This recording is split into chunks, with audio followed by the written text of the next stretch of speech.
రైతు సోదరుల స్వాగతం. ఉపాధి హామీ పథకం 2004లో యూపీఏ ప్రభుత్వం అధికారంలోకి వచ్చిన తర్వాత అప్పటి ప్రధాని మన్మోహన్ సింగ్ రూపొందించిన ఈ పథకం అనంతపురం జిల్లాలోని బండకిందపల్లిలో అప్పుడు వైఎస్ రాజశేఖర రెడ్డి ముఖ్యమంత్రిగా ఉన్న ప్రారంభమైంది. గడిచిన 2.5 దశాబ్దాల కాలంగా ఈ పథకం సక్సెస్ఫుల్గా ముందుకు సాగుతూ ఉంది. 100 రోజులు కనీసం ఎవరైతే పని కోరుకుంటారో వారికి పని కల్పించే ఈ పథకానికి చట్టబద్ధత కూడా ఉంది.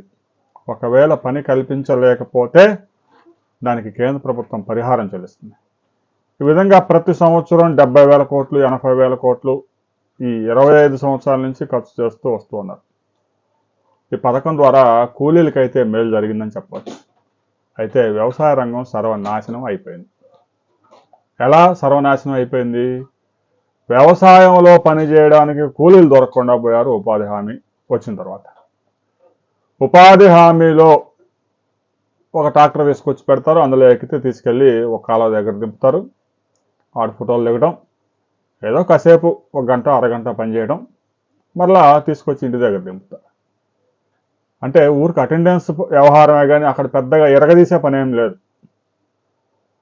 ఇక రైతు పొలానికి వెళ్తేనేమో కష్టపడి పని చేయాలి.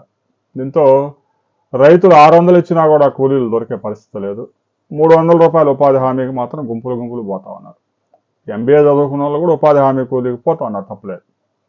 ఈ విధంగా వ్యవసాయ రంగంలో కూలీల రేట్లు రెట్టింపైన 800 ఇచ్చినా కొన్ని ప్రాంతాల్లో, నిజామాబాద్ లాంటి ప్రాంతాల్లో 1000 రూపాయలు ఇచ్చినా 1100 ఇచ్చినా కూడా 3 గంటల కంటే ఎక్కువ పని చేయట్లేదు. ఈ విధంగా వ్యవసాయం చేయడం చాలా కష్టమైపోయింది రైతులకి.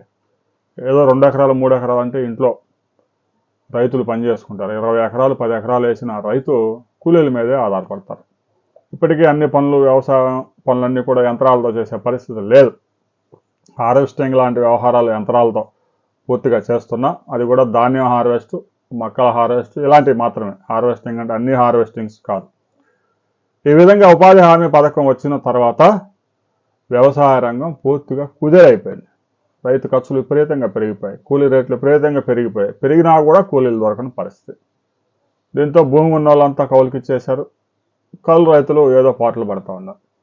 ఇక కేంద్ర ప్రభుత్వం తాజాగా ఉపాధి హామీ పథకాన్ని పూర్తిగా సమూలంగా మార్చేసింది. 120 రోజులు పని కల్పిస్తాము, చట్టబద్ధత ఉన్న 100 రోజులకైనా కూడా 120 రోజులకి పెంచారు. అయితే ఉపాధి హామీ నిధులు గతంలో 90% కేంద్ర ప్రభుత్వం, 10% మాత్రమే రాష్ట్ర ప్రభుత్వం భరించేది. తాజాగా మార్పులు చేశారు. కేంద్రం 60%, రాష్ట్రాలు 40% భరించాలి. ఇక రాష్ట్ర ప్రభుత్వాలు ఇంత మొత్తం పెట్టి ఉపాధి హామీ పనిని తీసుకెళ్తాయా ముందు కంటే తీసుకువెళ్ళే పరిస్థితి లేదని చెప్పొచ్చు. ఎందుకంటే అన్ని రాష్ట్రాలు ఆరిపోయి ఉన్నాయి. ఎన్నికల్లో ఇచ్చిన హామీలు అమలు చేయడానికే రాష్ట్ర ప్రభుత్వాలు నానా పాటలు పడతా ఉన్నాయి. కేంద్ర ప్రాయోజిత 95 కార్యక్రమాల్లో కనీసం 60 కార్యక్రమాలను కూడా రాష్ట్ర ప్రభుత్వాలు ఉపయోగించుకోవడం లేదు.